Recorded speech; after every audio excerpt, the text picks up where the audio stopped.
You're invisible. You can do anything you want, and you're just hanging about in some bedroom, like watching people sleep, bro. What's wrong with you, bro? You could have gone Rihanna's house. You get me? You could have. You could have. No, don't go Rihanna's house, bro. You must protect Rihanna at all costs, bro.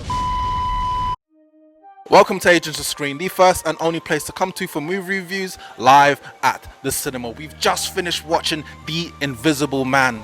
No, you're not seeing things. I am actually there. We just have to look a little bit closer.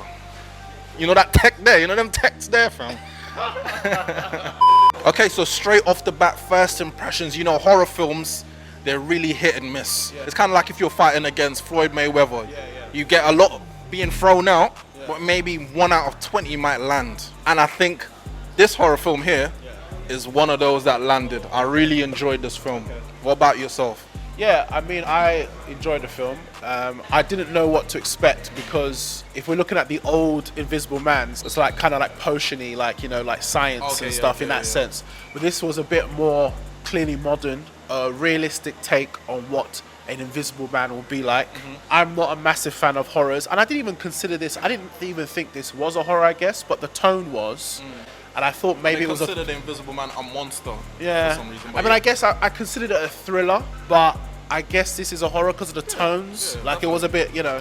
So yeah, I thought the pacing was great. All in all, yeah, it was a good film. Okay, fair enough. Yeah. We'll keep it with you. Okay. What did you enjoy?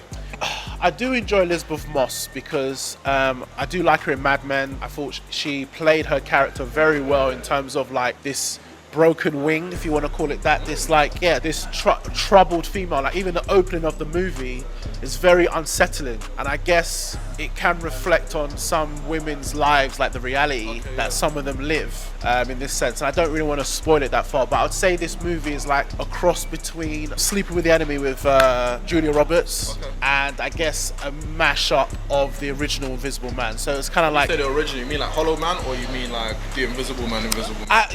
I guess I'm talking about Hollow Man in a sense of the way how Invisible Man is set up, I guess how it works. But this, like I said, is more like a realistic take.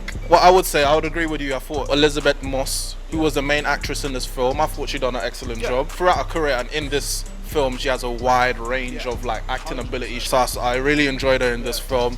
And the director for this film, I can't remember his name, no disrespect intended, but he also directed Upgrade, which is a really good film. You should go check that. But I saw some similarities in how he directed the action. Even aside from the action, like how he would tease certain cameras, so it'll make you, as you said, it make you feel unsettled. Sometimes it's teasing things that are not actually there, just to try and create some kind of uncertainty. So I really enjoyed that aspect. That's another thing. I thought the camera work was very well done in this from the beginning. Like even when you see like the opening scene, and it just kind of goes up and you see the house on the hill and stuff, and then they really start showing you don't even know what's going on in the film, but you can tell she's distressed and distraught and stuff. But yeah, I mean, her acting kind of created this character to show you the mannerisms of the person she's with, showing you how dangerous this person is just by sound. So like I did really enjoy like this, like who is this guy? Why is she so scared? Like what is going on? This sort of thing. Yeah, so it's like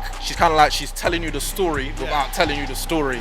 And a lot of films like they force it down, like he done this to me, and it was 3 years, and like you don't need to do all that. And there was no talking for like 10 minutes, pretty much, or probably even longer.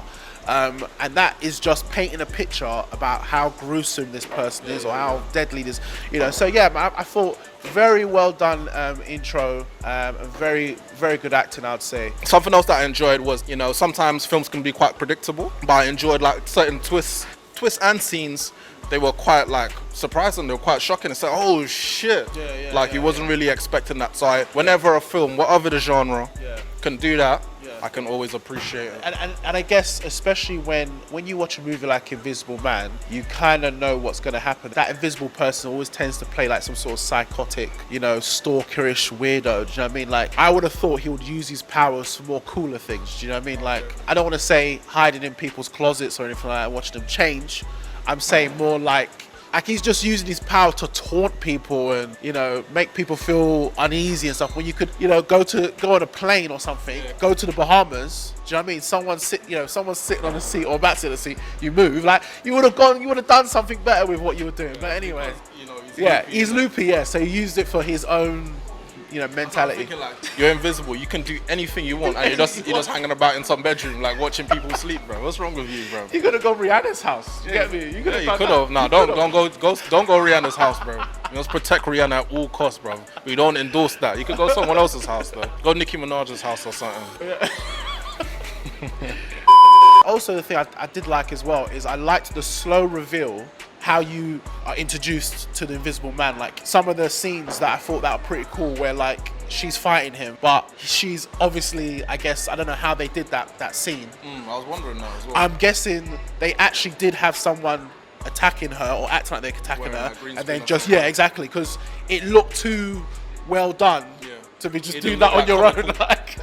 So I think the slow reveal, even the little subtle moments where he was taunting her and, you know, playing mind games, I really liked the way they revealed him. And there were a few shocking moments where like you were like, oh shit, like he's there, kind of thing, or like stuff like that. So yeah. So we can go into our dislikes. Okay. Me personally, I don't have many. Anything that I will say is probably like a nitpick. There's nothing that I hated about the film. Speaking of going off the last point that you made, I thought the CGI in a couple spots were a bit dodgy. But yeah, it's a very minor thing. We're clutching at straws here. Me personally, anyway. That's fair. Apart from that, there's nothing really I could really criticize about the film. I mean, I got a few, and I mean, The floor is yours. by all means, I'd say the supporting cast wasn't amazingly great. I would agree with that. I don't know who played the cop. I thought he was not particularly that intelligent, in the sense that I guess we were discussing the whole. There were certain parts where he was speaking about things that didn't make any sense. Like that's probably my biggest gripe with the film. Yeah. But to play devil's advocate, is that to do with him, or is that to do with how they wrote that scene or that character? I mean, I'm never really a particular fan of generic black dudes. Okay. So you think he was generic? a little bit, yeah. I mean, the tone, the slang, like it's like, yeah, man, no, you know what I mean? It was just like, come on, man. Like you could just talk normally, bruv. You don't have to do all that stuff, right? That's him. Fine. I think the ending was a bit. Because I would have liked to have seen why she was so scared of this guy. Because obviously in the beginning, they show the intensity of how, you know, how frightened she is of this person. But I never really got that when we finally meet him, I guess. I see, yeah. But yeah, in terms of the performance of the supporting cast, that included the guy who actually played the Invisible Man as well. Yeah. I didn't buy him. I didn't think he sold the premise of being this like crazed mastermind, you know? Yeah.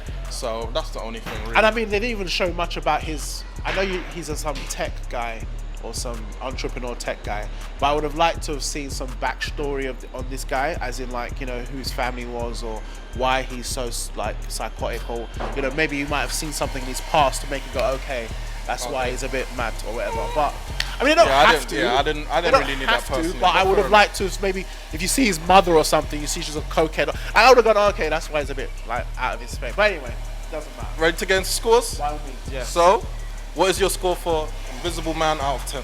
I'm gonna say I enjoyed this film fairly a bit. I think the pacing was great. Probably one of the best movies I've seen this year so far, and I've seen a lot of trash this year. Birds of Prey being one of them.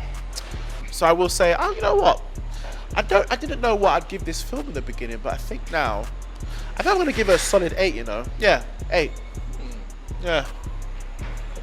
Yeah. Yeah. But yeah, as I said in the beginning, Elizabeth Moss, her performance was brilliantly done. She completely sold the character of being this tormented soul that's been oppressed and abused and all of this type of thing.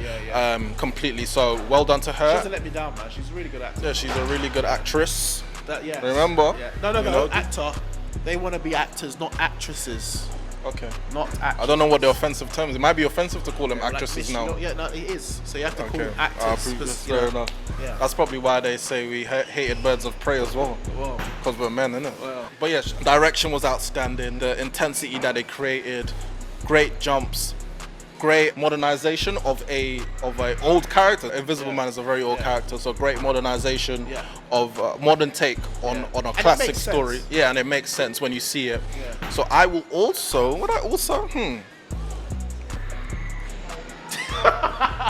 No, considering I was considering giving this film a 7.5. Okay. However, considering it in the genre that it is, Yeah. I would give it an 8 for Okay. within the genre that it They're is. better than most Horror movies. films Okay. that have come out in for a very long time, at least a year and a bit. And you know what? You're right. You know, because I feel like sometimes when I come to cinema to watch a horror movie, I always feel unsatisfied towards the end when you find out what the reveal is or what the. And you're like, what? This was why I was scared. Like, Like, the story was very solid. Yeah. There's no real holes in the story. yeah. I mean, it's a believable story. Yeah. As in, this actually happens to women's. This is people's reality sometimes. Maybe not to this extreme, Yeah, but it is possible for it to happen to females where they're, you know, this, you know. But yeah, that's been our review for Invisible Man. What did you think of it when you go to see it, or will you go to see it on the back of this review? Let us know. But I have been your boy Miles, and I've been joined by Daryl, aka DK in the building. DK in the building, and we have been the Agents of Screen until the next video, which will be coming extremely soon. Peace. Surprise!